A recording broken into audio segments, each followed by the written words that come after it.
आज Doubtnut app download करें। Doubtnut पर अपने सभी गणित, रसायन विज्ञान, भौतिक विज्ञान और जीव विज्ञान के डाउट्स का करो सफाया। बस प्रश्न की फोटो खींचो, एक ही प्रश्न को क्रॉप करो और तुरंत वीडियो सोल्यूशन पाओ। अभी डाउनलोड करें। हेलो स्टूडेंट्स, प्रश्न है oogenesis के दौरान प्रत्येक द्विगुणित कोशिका उत्पन्न करती है। तो oogenesis के बारे में हम सबसे पहले समझ लेते हैं। तो लिखते हैं यहाँ oogenesis या इसे अंड जनन के नाम से जाना जाता है। तो लिख लेते हैं oogenesis या अंड जनन। तो यह जो प्रक्रिया है स्टूडेंट्स, यह जो क्रिया है यह संपन्न होती है अंडाशय में। तो अंडाशय में हम कह सकते हैं महिलाओं में अंडाशय में अंडजननी कोशिकाओं में अर्धसूत्री कोशिका विभाजन के द्वारा अंडाणु का जो निर्माण होता है उसे कहा जाता है oogenesis। तो देख लेते हैं oogenesis जो है ये किस प्रकार से होता है, अंडजनन किस प्रकार से होता है। अंडजनन की शुरुआत जो है मादा में भ्रूणीयावस्था में ही शुरू हो जाती है। तो हम यहाँ लिख लेते हैं सबसे पहले अंडजननी कोशिका। तो लिखेंगे अंडजननी कोशिकाएं होती है स्टूडेंट्स। और अंडजननी कोशिकाएं जो है ये क्या होती हैं, ये वृद्धि करती हैं। तो लिख लेते हैं ये वृद्धि के द्वारा, तो यहाँ हम लिखेंगे वृद्धि अर्थात अंतरावस्था के द्वारा ये प्रवेश कर जाती हैं अर्धसूत्री विभाजन में। ये भ्रूणीयावस्था में ही होता है। वृद्धि अवस्था जो है ये भ्रूणीयावस्था में ही होती है और ये निर्माण कर देती हैं प्राथमिक oocyte का। तो हम यहाँ लिख लेते हैं प्राथमिक oocyte का निर्माण कर देती है। अब अंडजननी कोशिकाएं जो है ये द्विगुणित होती हैं और हमारी जो प्राथमिक oocyte कोशिका है यह भी द्विगुणित ही होती है। अब स्टूडेंट्स क्या होता है कि यह तो भ्रूणीयावस्था में हो गया। अब क्या होगा कि जो बच्ची है या फिर हम कह सकते हैं मादा जो है, शिशु जो है, उसका जन्म होगा और बाल्यावस्था आएगी। बाल्यावस्था में अंडाशय अक्रिय होता है और फिर जब यौवनारंभ होता है तब इस प्राथमिक oocyte में अर्धसूत्री विभाजन जो है यह सतत रूप से चलेगा। तो यहाँ हम लिखते हैं यौवनारंभ पर क्या होता है, प्राथमिक oocyte में प्राथमिक अर्धसूत्री विभाजन होगा। तो हम इस प्रकार से बनाएंगे इसे। तो इसमें क्या होता है, अर्धसूत्री विभाजन पहला होगा। तो हम यहाँ लिखते हैं अर्धसूत्री फर्स्ट। अर्धसूत्री पहला विभाजन होने से क्या होता है कि यह जो विभाजन है यह असमान प्रकार का होता है। इसमें कोशिका द्रव्य का विभाजन असमान प्रकार का होगा, जिससे कि एक छोटी कोशिका अकार्यात्मक कोशिका का निर्माण होता है। ये अगुणित कोशिका होती है। इसे कहा जाता है फर्स्ट पोलर बॉडी या इसे प्राथमिक ध्रुवीय पिंड कहा जाता है। तो लिख लेते हैं प्राथमिक ध्रुवीय काय कहा जाता है। पिंड या ध्रुवीय काय इसे कह देते हैं। और एक बड़ी कोशिका का निर्माण होता है जो कि कार्यात्मक होती है और इसके पास अधिक मात्रा में कोशिका द्रव्य होता है, जिसे कहा जाता है द्वितीयक oocyte। तो लिख लेते हैं इसे द्वितीयक oocyte या फिर इसे द्वितीयक अंडक कहा जाता है। तो हम यहाँ लिख लेते हैं द्वितीयक oocyte।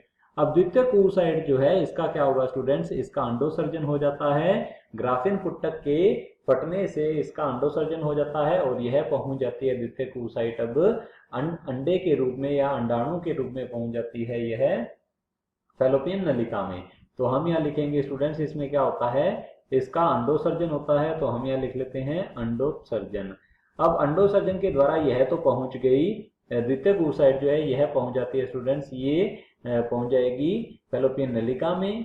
अब यदि शुक्राणु आगमन होता है अर्थात शुक्राणु आता है, तो लिख लेते हैं यदि शुक्राणु आता है, शुक्राणु आगमन होता है, जब यह शुक्राणु द्वितीयक oocyte या अंडक के संपर्क में आएगा तो इसमें अर्धसूत्री विभाजन द्वितीय हो जाएगा। तो लिख लेते हैं इसमें अर्धसूत्री विभाजन तब ही होता है जब जो शुक्राणु है वह इसके संपर्क में आता है। यह भी विभाजन जो है असमान प्रकार का होगा, जिससे कि एक और अकार्यात्मक कोशिका का निर्माण होता है और इसे कहा जाता है सेकंड पोलर बॉडी या इसे द्वितीय ध्रुवीय काय के नाम से जाना जाता है। तो लिख लेते हैं इसे द्वितीय ध्रुवीय काय के नाम से जाना जाता है। और ये प्राथमिक और द्वितीय ध्रुवीय काय जो है ये अपभ्रष्ट हो जाते हैं, नष्ट हो जाते हैं और एक बड़ी कोशिका का निर्माण होता है जिसे कहा जाता है स्टूडेंट्स अंडाणु या ओवम इसे कहा जाता है। और ओवम जो है ये क्या हो जाता है, तुरंत ही फर्टिलाइज हो जाता है अर्थात ये युग्मनज का रूप धारण कर लेगा क्योंकि शुक्राणु जो है इसका आगमन हो चुका है। तो चलिए देख लेते हैं ऑप्शंस की। और क्वेश्चन में हमसे ये पूछा गया है oogenesis के दौरान प्रत्येक द्विगुणित कोशिका उत्पन्न करती है। तो द्विगुणित कोशिका है यहाँ पर अंडजननी कोशिका जो कि वृद्धि के द्वारा प्राथमिक oocyte का निर्माण कर देती है। तो जन्म के समय अंडाशय में पाए जाते हैं प्राथमिक oocyte और यौवनारंभ पर भी प्राथमिक oocyte से ही अंड जनन की शुरुआत होती है। यहाँ पर हम बात कर रहे हैं यौवनारंभ पर।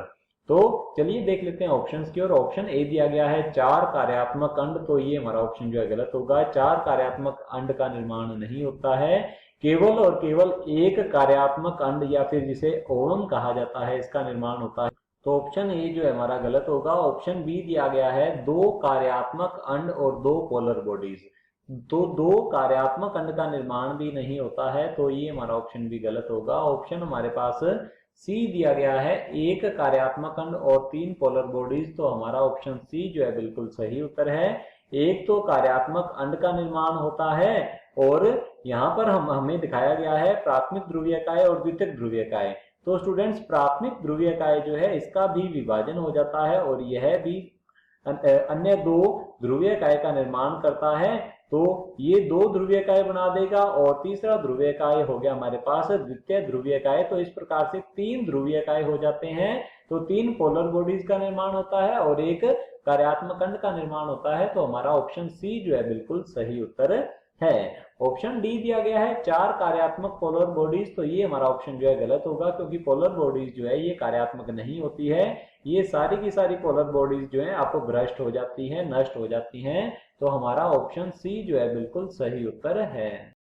कक्षा 6 से 12वीं से लेकर नीट, IIT, JEE वो एडवांस के लेवल तक 1 करोड़ से ज्यादा छात्रों का भरोसा। आज ही डाउनलोड करें डाउटनेट ऐप या व्हाट्सएप करें अपने सारे डाउट्स 8400 400 400 पर।